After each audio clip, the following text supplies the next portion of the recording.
The arcade cab is running fairly well at this point. It was running when we got it, but it's running better now.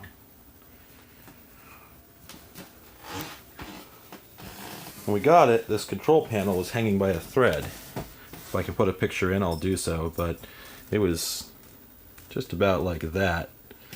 And the reason is because the plastic bracket that held everything together had just completely gone to hell.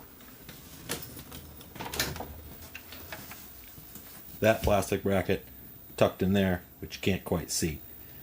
You also can't quite see that we made a great big nasty plastic repair on it using combination ABS PVC cement we picked up at Lowe's, which I didn't think would work, but it did work.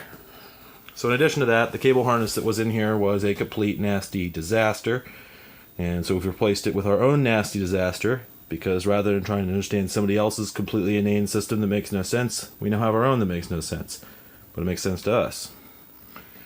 Also relocated the CRT adjustments up here because they used to be down in the cabinet where you couldn't see them while adjusting them at the same time. We also had to hose those out because, as you may or may not be able to see, each one of them is completely packed to the gills with rust and corrosion. So, if we look at the screen, you can see that down here at the bottom, really the image doesn't quite get down as far as it should. Up here at the top, well, you may not be able to tell, but it doesn't really get up there as far as it should either. No amount of adjustment really will heal that problem. Also, the sides are, yeah. Geometric is a word. If I were to put a ruler against that, well, you'd probably start getting vertigo. The image is also pretty dim. You may not be able to tell, but it's pretty dim.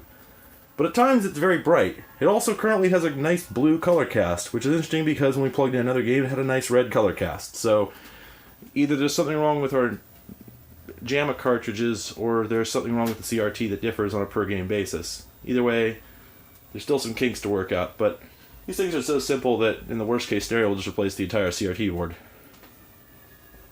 We also fabricated a complete replacement control panel. As you can see, that's wood. This is all handmade. We didn't use CNC for it or anything. I took a piece of plywood and cut it up on the bandsaw and then routed these out using a plunge router, and Bob's your uncle. And that just mounts up where the old plastic one did. The plastic one was exactly the same shape, except that instead of having what one might call a reasonable layout, it had this strange Japanese one. Korean. Sorry.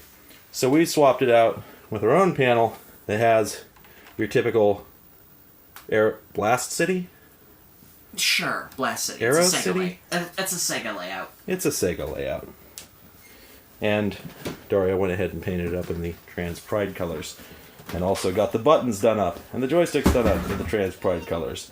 So everything's nice and matches, which you can't say about the original one, because it had these awful, awful Korean buttons that were in colors nobody wanted. And had a terrible, terrible mouthfeel. We also have to figure out the situation with the audio,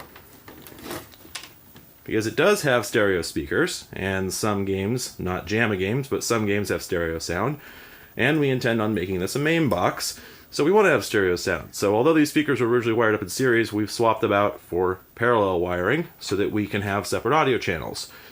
There's also a 110 volt outlet for a light bulb up here, which never worked. We're not sure about that whole situation, so hopefully we'll replace that with an LED.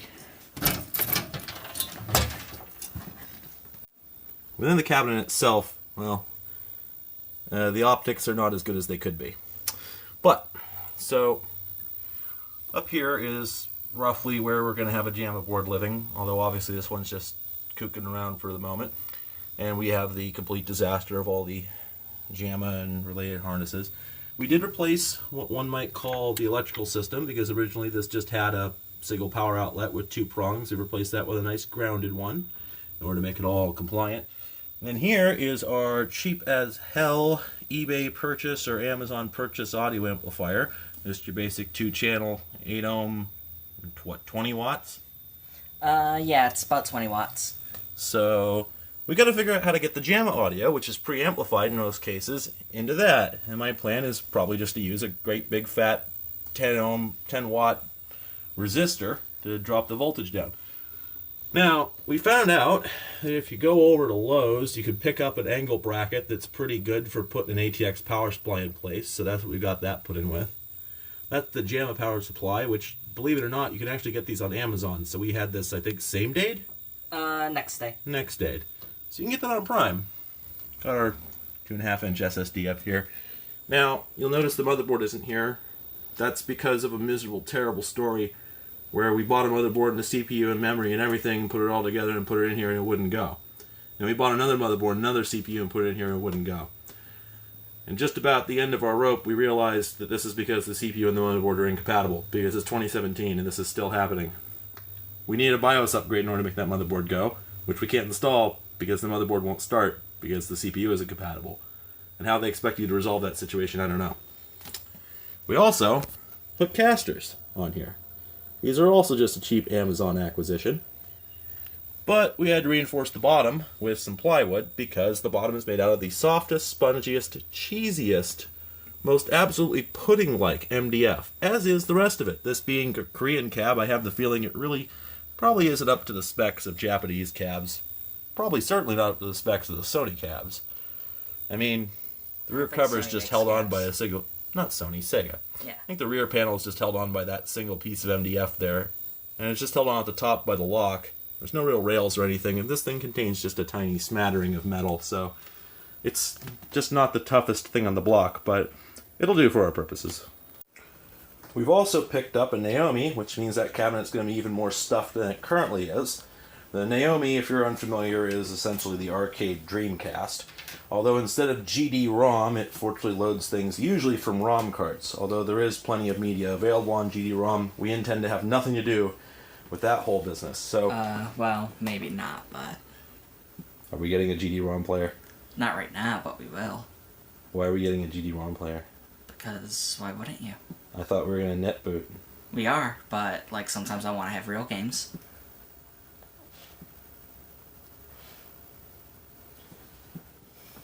So this here is the JAMA converter, which allows us to plug the Naomi in without too much pain and unpleasantness.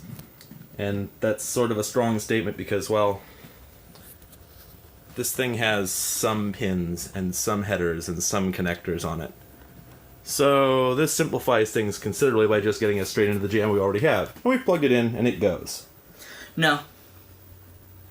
We plugged it in and it goes and then it freezes. I think we have a voltage issue. So perhaps the cheap Amazon power supply we bought is not all that. I have to adjust the voltage on it and maybe it'll fix it itself. It does have only one knob that controls all the voltages at once, which is nonsense. So we're probably going to end up putting a resistor or our own power regulator or something in there, or just turning the whole thing. Either way, we put it in and it goes, and then it stops going, and then we have to restart it a few times, and then maybe it goes. But all the ROMs check out, so we don't know what that whole situation is about, but it's probably a sagging power supply line. This also is worth note. I went over to EPC, our local used computer store, and I picked up a used computer, and I brought it home, and I drilled all the rivets out of the case, and I tore the case apart, which is... Well, it's a lot more irritating than you'd think it would be. It takes a lot more effort than even you might think that sort of process would take. Even if you'd thought about that process before and thought that's probably pretty irritating, you probably don't realize how irritating it actually is till you do it. Because I did, and I didn't. But the end result is I got myself a backplane. And that means that we can go ahead and mount the motherboard in the case without any weird zip ties or anything. So we've got these board feet, which you can get for the JAMA boards, and we've popped them onto the bottom of this thing. So this will sit on the bottom of the case. And then the motherboard screws down here, just like it would on any other ATX motherboard case.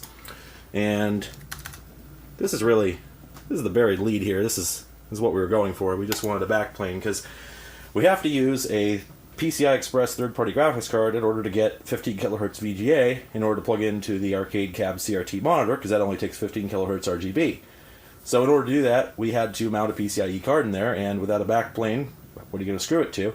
And we thought about lots of ways to solve this problem, some sort of wooden contraption, some kind of rail we could put in there ourselves, maybe have a little bit of oak or whatever, but really, this is what the thing wants. Let's just give it what it wants. Considering this cost me maybe $3 and a holy hell of a lot of work with the drill and the Dremel, I'd say it was probably worth it, since we don't have to figure out how to put all those standoff holes in everything and tap and thread whatever it is that we end up putting them into.